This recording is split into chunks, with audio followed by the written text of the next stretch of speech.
Bismillahirrahmanirrahim. Assalamualaikum warahmatullahi wabarakatuh. Bismillah, alhamdulillah, wassalatu wassalamu ala rasulillah Sayyidina Muhammad ibn Abdillah wa ala alihi wa sahbihi ajmain. Amma ba'd. Anakku sekalian yang Ustaz banggakan, alhamdulillah pada kesempatan ini kita bisa bersama kembali. Semoga dalam keadaan sehat walafiat. Amin amin ya rabbal alamin. Oke, kita awali dengan bacaan surat Al-Fatihah. Pembelajaran pada pagi ini Al-Fatihah.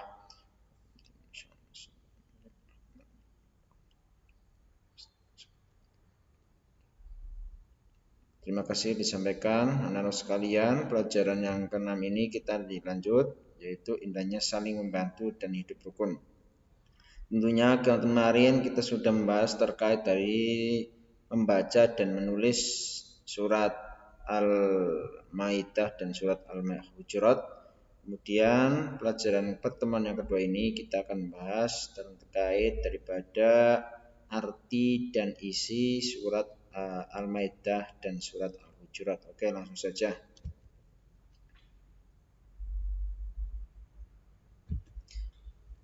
Tentunya kalian juga harus buka bukunya terlebih dahulu, ya.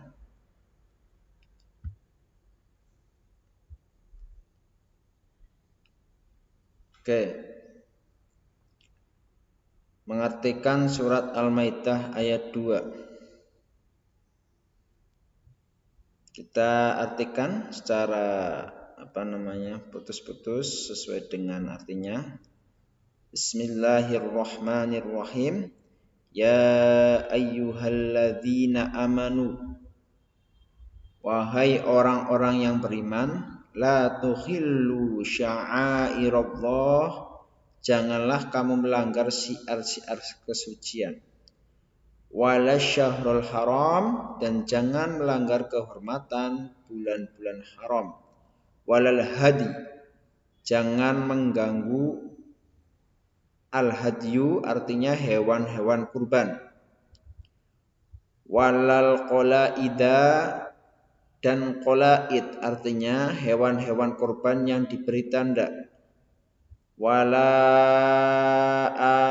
aminal baitul haram, dan jangan pula mengganggu orang-orang yang mengunjungi Baitul Haram. Yabtaghuna fadlan mir rabbihim, sedang mencari karunia dan keridhaan Tuhannya. Waridwanan, dan keridhaan. Wa idza halaltum, tetapi apabila kamu telah menyelesaikan ihram, fastadu, maka bolehlah kamu berburu. Wala yajrimannakum syana'anu qaumin, dan janganlah sekali-kali kebencianmu kepada suatu kaum, an saddukum 'anil masjidil haram, karena mereka menghalang-halangi kamu dari Masjidil Haram. Ta'tadu, mendorongmu berbuat melampaui batas kepada mereka. Wa ta'awanu, dan tolong menolonglah kamu alal birri wat taqwa, dalam mengerjakan kebaikan, wat taqwa, dan ketakwaan. Wala ta'awanu, dan jangan tolong menolong alal itsmi wal udwan, dalam berbuat dosa, wal udwan, dan permusuhan. Wattaqullah, dan bertakwalah kamu kepada Allah. Ini sudah saya sebutkan daripada arti surat Al-Maidah di ayat yang kedua. Sekarang isinya. Kandungan surat Al-Maidah ayat 2, yang pertama, perintah untuk dan patuh terhadap ajaran Allah Subhanahu wa taala. Jika Allah memerintahkan kita untuk melakukan suatu, kita harus melaksanakannya, seperti misal ibadah, beramal soleh, berakhlak mulia, dan sebagainya. Kita harus melakukannya dengan niat karena Allah, lillahi ta'ala. Sebaliknya, jika Allah melarang suatu perbuatan, kita harus menjauhinya, seperti larangan mencuri, berbohong, durhaka kepada orang tua, dan lain sebagainya, ya. Jadi apa yang menjadi perintah Allah kita laksanakan dan menjadi larangan Allah kita tinggalkan. Ya. Yang kedua, Allah melarang mengganggu orang yang sedang beribadah. Kita wajib menghormati orang lain yang sedang beribadah. Tidak boleh mengganggu, tidak boleh mengusik. Apalagi di Indonesia itu notabene ada beberapa agama. Maka dari itu kita harus menghormatinya. Tidak membuat kegaduhan dan lain sebagainya. Itu wujud toleransi kita, toleransi beribadah atau toleransi agama. Seperti itu. Oke, selanjutnya. Ketiga, larangan menganiaya orang yang berbuat zalim. Orang-orang yang membenci kita tidak boleh dibalas dengan kebencian terhadapnya. Orang yang berbuat jahat kepada kita tidak boleh dibalas dengan kejahatan pula. Jika kita melakukannya, berarti kita sama jeleknya dengan mereka yang notabene berbuat jahat. Sikap yang baik adalah dengan menasihatinya dan menyadarkan mereka agar berbuat kebaikan. Oke, jangan membalas dengan jangan membalas kejahatan dengan kejahatan ya. Tapi kalau kita membalas dengan kejahatan lagi, berarti tidak ada perbedaannya dengan mereka. Maka dari itu kita harus membedakan dengan cara apa? Dengan cara menasihatinya, misal menyadarkan dan sebagainya. Yang keempat, perintah untuk saling tolong menolong yang tadi disebutkan di dalam ayat tadi, wa ta'awanu 'alal birri wat taqwa. Tolong menolong dalam hal kebaikan dan ketakwaan. Tolong menolong merupakan kewajiban setiap orang kepada sesama selama untuk tujuan kebaikan dan ketakwaan. Kita harus saling menolong meskipun dengan orang yang berbeda agama sekalipun, ya. Dalam berbeda agama kita juga harus tolong menolong. Dalam mungkin membantu bergotong royong dalam mungkin kebersihan ya, tapi jangan dicampur adukan agama ya. Kalau agama sudah beda-beda, tapi kalau seperti sosial itu harus tolong menolong sosial. Oke, yang kelima, larangan untuk tidak tolong menolong dalam hal kejahatan ya. Kejahatan dalam bentuk apapun adalah perbuatan dosa dan harus dijauhi meskipun yang mengajak adalah teman dekat kita. Allah akan memberikan siksaan pada pelaku kejahatan dan orang yang membantunya. Jadi contohnya kita membantu teman mencuri, naudzubillah min dzalik ya, jangan sampai seperti itu. Itu tolong menolong yang dalam kejahatan enggak boleh. Tapi tolong menolong dalam hal kebaikan mungkin membantu bersih-bersih lingkungan, itu tolong menolong dan kebaikan, mengajak teman beribadah, seperti itu dan sebagainya. Sekarang mengartikan surat Al-Maidah ayat 3. Bismillahirrahmanirrahim. Hurrimat, diharamkan, alaikum, atas kamu, al-maitatu, bangkai, wadamu, dan darah, walahmul khinzir, dan daging babi, wama uhilla li ghairillah, dan hewan yang disembelih atas nama selain Allah, wal munkhaniqatu, dan yang tercekik, wal mauqudatu, dan yang dipukul, wal mutaraddiyatu, dan yang jatuh, wan natihatu, dan yang tanduk, wama akalas sabu'u, dan yang diterkam binatang buas, illa ma dzakaitum, kecuali kamu sempat menyembelihnya, wa madbihal 'alan nusubi, dan yang disembelih untuk berhala, wa ang tastaqsimu bil azlam, dan mengundi nasib dengan anak panah. Dzalikum fisq, itu semua adalah kefasikan. Itu arti daripada surat Al-Maidah ayat 3. Sekarang ya masih lanjutannya ayat, al-yauma, pada hari ini, ya isal ladzina kafaru, orang-orang kafir telah putus asa, min dinikum, untuk mengalahkan agamamu, fala takhshawhum, janganlah kamu takut kepada mereka, wakhshawun, dan takutlah kepadaku, takut kepada Allah.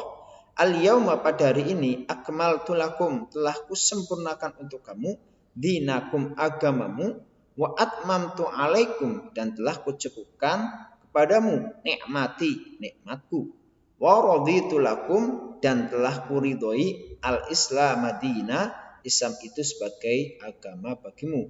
Famanitturra fi mahmasatin, tetapi barang siapa terpaksa karena kelaparan, ghairi mutajanifil li itsmin, tanpa sengaja berbuat dosa, fa innallaha, maka sesungguhnya Allah ghafurur rahim, zat maha pengampun lagi maha penyayang. Ini adalah arti daripada surat Al-Maidah ayat 3. Oke, isinya. Secara umum kandungannya, jenis makanan yang diharamkan, ya, bangkai, darah, daging babi, binatang yang disembelih tidak menyebut nama Allah, dan binatang yang disembelih untuk berhala, dan juga daging-daging yang sudah diharamkan oleh agama Islam, ya, babi, anjing dan sebagainya, serta anak keturunannya. Binatang yang lain haram dimakan adalah binatang yang matinya bukan karena disembelih, seperti dicekik, dipukul, jatuh, ditanduk, diterkam, binatang buas. Binatang-binatang ini dapat berubah menjadi halal jika sempat disembelih terlebih dahulu atau sebelum mati. Ya, yang dimaksud yang ini hewan-hewan yang halal, ya. Maksudnya sebelum mati hewan halal itu seperti mungkin ada kelinci, ya, di di hutan, kemudian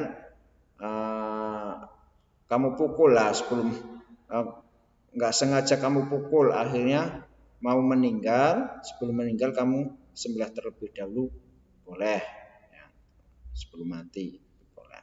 Jika seorang terpaksa atau darurat karena kelaparan dan tidak menemukan makanan lain yang halal, boleh memakan binatang di atas, yang penting bukan sengaja untuk melanggar larangan Allah. Maksudnya gini, ketika kalian mungkin udah di hutan belantara, tidak ada siapa-siapa, mau makan nggak ada, cuma di situ ada mungkin sesuatu yang bisa dimakan, maka gugurlah daripada mungkin tadi yang mati karena mati kemudian kamu makan, itu boleh karena hukumnya darurat, tapi bukan sengaja untuk melanggar larangan Allah. Mungkin karena kamu kelaparan, kalau nggak makan nanti mungkin meninggal dan sebagainya, boleh untuk memakannya karena diniati tidak sengaja, tidak melanggar larangan Allah. Pada intinya ini bukan sengaja. Ada makanan yang halal pilihnya yang haram, lah itu yang nggak boleh, ya, seperti itu. Allah mengingatkan umatnya agar tidak takut pada orang-orang kafir, tetapi takutlah hanya kepada Allah. Maksudnya pada ayat surat Al-Maidah ini juga diterangkan bahwa pada saat itu Nabi Muhammad SAW melaksanakan haji wada, haji yang terakhir. Oke, lanjut. Surat Al-Hujurat. Al-Hujurat itu artinya sendiri itu kamar-kamar, ya, kamar-kamar. Secara umum pandangan surat Al-Hujurat ayat 12, ya. Yang pertama ayat 12 ini menerangkan tentang jika kita beriman kepada Allah Subhanahu wa taala, janganlah berprasangka buruk terhadap orang lain, karena berprasangka itu dosa besar. Di samping itu kita tidak boleh mencari kesalahan orang lain atau bergunjing, karena orang yang suka bergunjing diibaratkan seperti orang yang memakan daging saudaranya. Naudzubillah min dzalik. Pada intinya kita tidak boleh berprasangka buruk atau suudzon. Kesebalikan dari suudzon yaitu husnudzon, yaitu berprasangka baik, ya. Kita tidak boleh berprasangka buruk pada pada yang lain, karena apalagi sampai menggunjing, karena menggunjing itu diibaratkan seperti memakan dagingnya saudara kita. Mungkin kan makan dagingnya saudara kita, Oke, lanjut. Ayat yang ke-13 di surat Al-Hujurat, yaitu Allah menyatakan bahwa orang yang paling mulia di sisi Allah adalah orang yang bertakwa. Oleh sebab itu tidak ada artinya kita menyombongkan diri tanpa beribadah kepada Allah. Allah menciptakan manusia terdiri atas laki-laki dan perempuan. Manusia itu suka berkumpul dan berkelompok sehingga mereka membentuk suatu suku atau berbangsa. Lita'aruf maksudnya itu saling mengenal, biar tidak ada kesalahpahaman, mungkin kesenjangan. Maka dari itu kita lita'aruf. Allah menciptakan manusia untuk berkumpul, suka berkumpul, ya. Manusia itu kan suka berkumpul, berkelompok sehingga membentuk suatu suku ya, kayak bangsa Indonesia, sukunya Indonesia banyak sekali. Itu tujuannya untuk apa? Lita'arafu, untuk saling mengenal. Kalau sudah mengenal maka kita menyadari ada menyikapi, bahasa menyikapi kepada suatu suku tersebut ya, agar kita hidup rukun dan berbangsa. Oke, penjelasan singkat daripada surat Al-Maidah dan surat Al-Hujurat terkait isi kandungan nanti bisa dibaca kembali keterangannya di buku PABB. Ini sebatas penjelasan secara singkat. Alhamdulillah pada kesempatan ini kita bisa bercerita, memahami ilmu, dan saya ucapkan terima kasih, semoga ilmunya bermanfaat fitini wa dunya wal akhirah, amin. Kita akhiri dengan bacaan alhamdulillah bersama-sama, alhamdulillahirabbil alamin. Oke, nah anak-anakku sekalian, untuk latihan soal nanti saya kasih di file PDF ya, di file yang lain. Oke, terima kasih. Assalamualaikum warahmatullahi wabarakatuh.